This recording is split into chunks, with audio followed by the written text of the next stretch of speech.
हाँ प्यारे बच्चों, कक्षा 10 विज्ञान का जो चैप्टर नंबर 7 है आपके जीव जनन कैसे करते हैं, तो फाइनली इस चैप्टर के जो कंप्लीट जो मोस्ट इम्पोर्टेंट क्वेश्चंस हैं वो फाइनली मैंने तैयार कर लिए हैं। इस वीडियो के अंदर मैं आपको जितने भी इम्पोर्टेंट क्वेश्चंस मैंने तैयार किए हैं इस चैप्टर के, वो सारे इम्पोर्टेंट क्वेश्चंस मैं आपको विद सॉल्यूशन देने वाला हूं। तो वीडियो को आपको पूरा देखना है। और इससे पहले मैंने विज्ञान के ऑल चैप्टर हैं उनके इम्पोर्टेंट क्वेश्चन हैं वो ऑलरेडी करवा दिए हैं। अगर अभी तक आपने उन वीडियो को नहीं देखा है तो उन सभी वीडियो की जो लिंक है वो आपको डिस्क्रिप्शन में मिल जाएगी, वहां जाकर आप उन चैप्टर को भी पढ़ सकते हैं।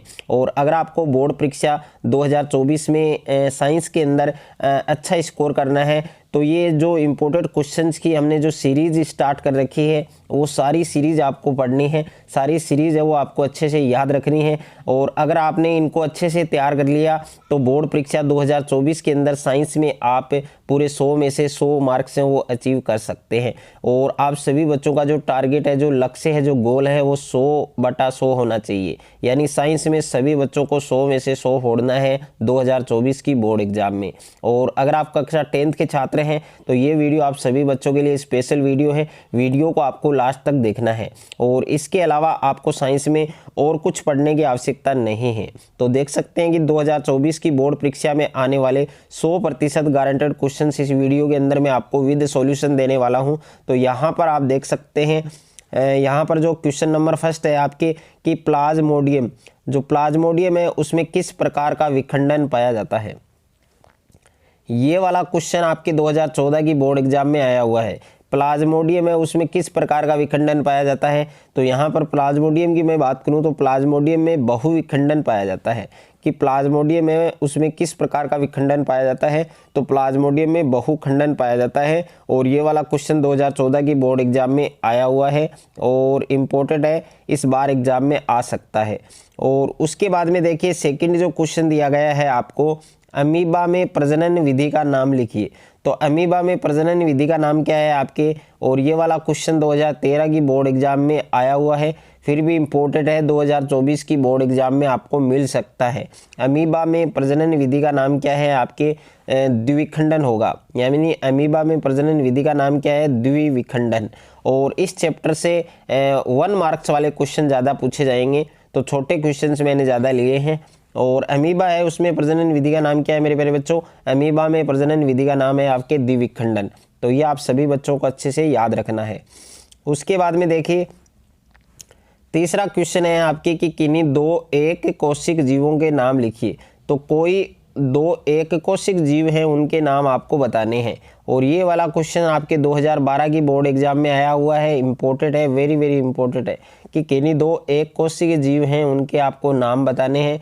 तो एक कोशिक जीव कौन कौन से हैं, एक तो है आपके अमीबा और एक है आपके पैरामीशियम। इन दोनों के नाम है वो आपको याद रखना है।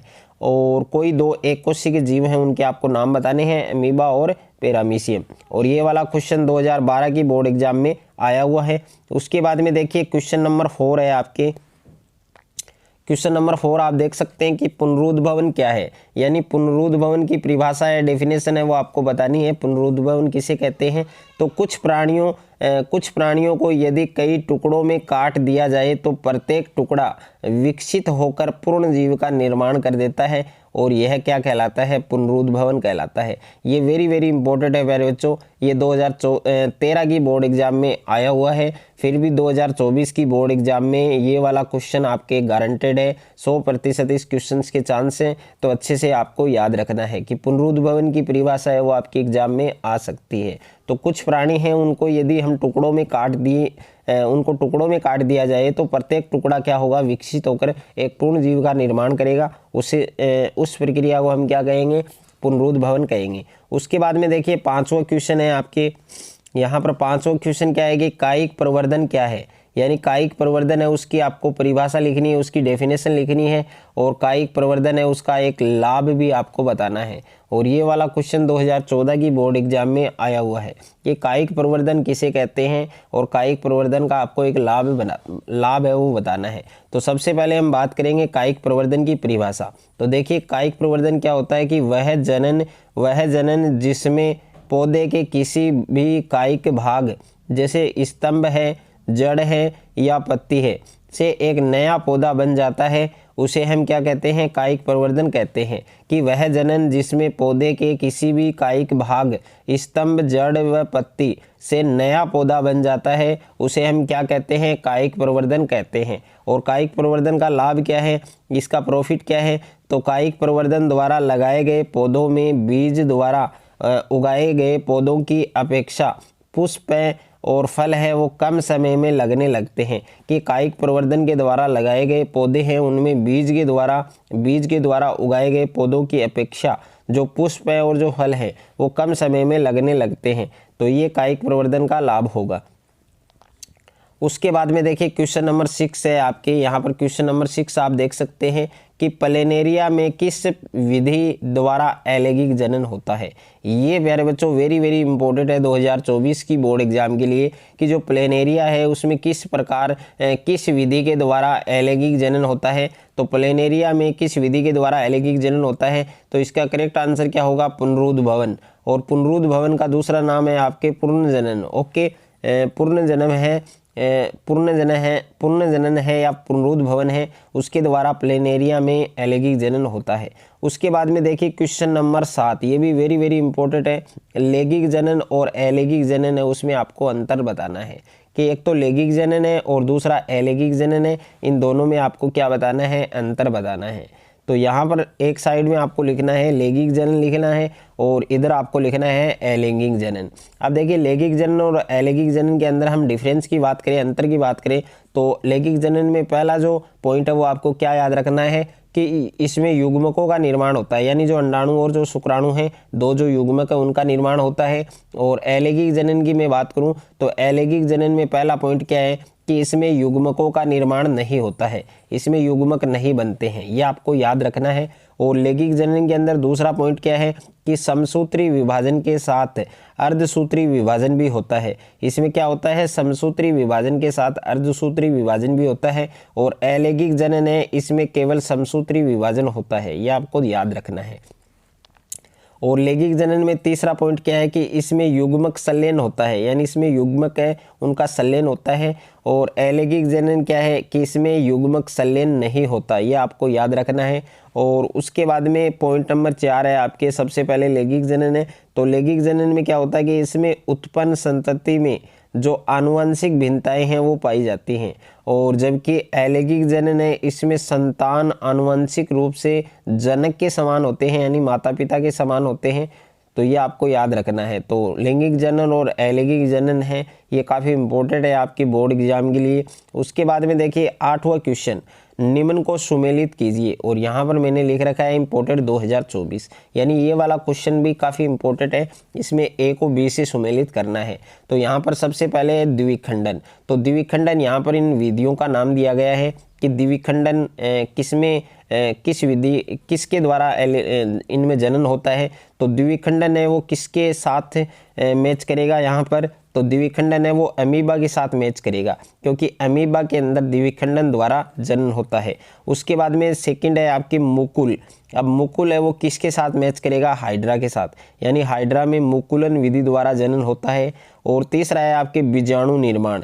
तो बीजाणु निर्माण किसके साथ मैच करेगा, यहाँ पर राइजोपस के साथ, राइजोपस, यानी राइजोपस में बीजाणु निर्माण के द्वारा जनन होता है। और यहाँ पर प्लेनेरिया बच गया है, तो प्लेनेरिया है वो ऑलरेडी मैंने बता दिया है कि पूर्ण जनन या पुनरुद्भवन द्वारा इनमें जनन होता है। तो ये आपको याद रखना है, काफ़ी इंपॉर्टेंट क्वेश्चन है।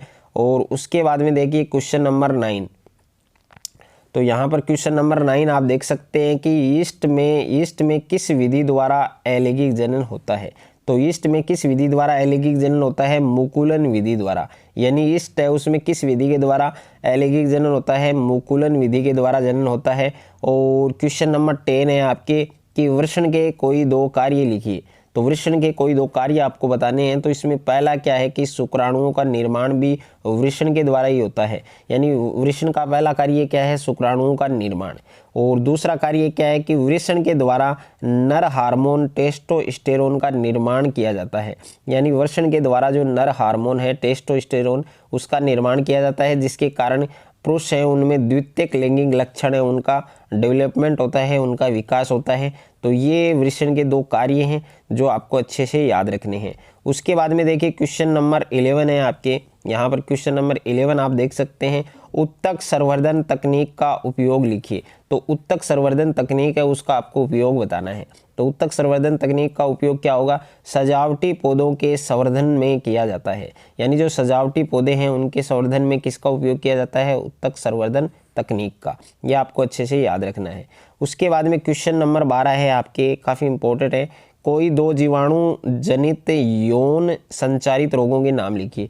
तो कोई दो जीवाणु जनित रोग कौन कौन से हैं, एक है आपके सिफिलिस और एक है आपके गोनेरिया। इन दोनों रोगों के नाम आपको अच्छे से याद रखने हैं। उसके बाद में देखिए क्वेश्चन नंबर 13 यानी क्वेश्चन नंबर 13, स्त्रियों में फेलोपियन ट्यूब है उसको धागे से बांध दिया जाए तो कौन सी क्रिया पर प्रभाव पड़ेगा तथा क्यों पड़ेगा। यानी स्त्री हैं उनमें अगर फेलोपियन ट्यूब है उसको हम धागे से बांध दें तो कौन सी क्रिया है, कौन सी प्रोसेस है उस पर इफेक्ट पड़ेगा और क्यों पड़ेगा, ये आपको बताना है।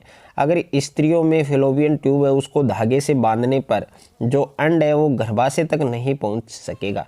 यानी जो अंड है वो किस तक नहीं पहुंच पाएगा, गर्भाशय तक नहीं पहुंच सकेगा और परिणाम स्वरूप उसका शुक्राणु से क्या नहीं होगा, मिलन नहीं होगा, उनका मैच नहीं होगा, अर्थात निषेचन की जो क्रिया है वो भी नहीं होगी। तो इस प्रकार से ये प्रभाव पड़ता है जो आपको अच्छे से याद रखना है। और इस चैप्टर के सारे इंपॉर्टेंट क्वेश्चन हैं वो मैंने बता दिए हैं, इनके अलावा कुछ भी आने का चांसेस नहीं है। तो ये सारे क्वेश्चन आपको अच्छे से याद रखने हैं। और अगर आपको ये वीडियो अच्छा लगे तो आप वीडियो को ज़्यादा से ज़्यादा बच्चों के साथ शेयर करें, ज़्यादा से ज़्यादा वीडियो को लाइक करें और चैनल पर आप नए हैं तो चैनल को आप सब्सक्राइब कर लीजिए और साथ में नोटिफिकेशन बेल को प्रेस कर लीजिए।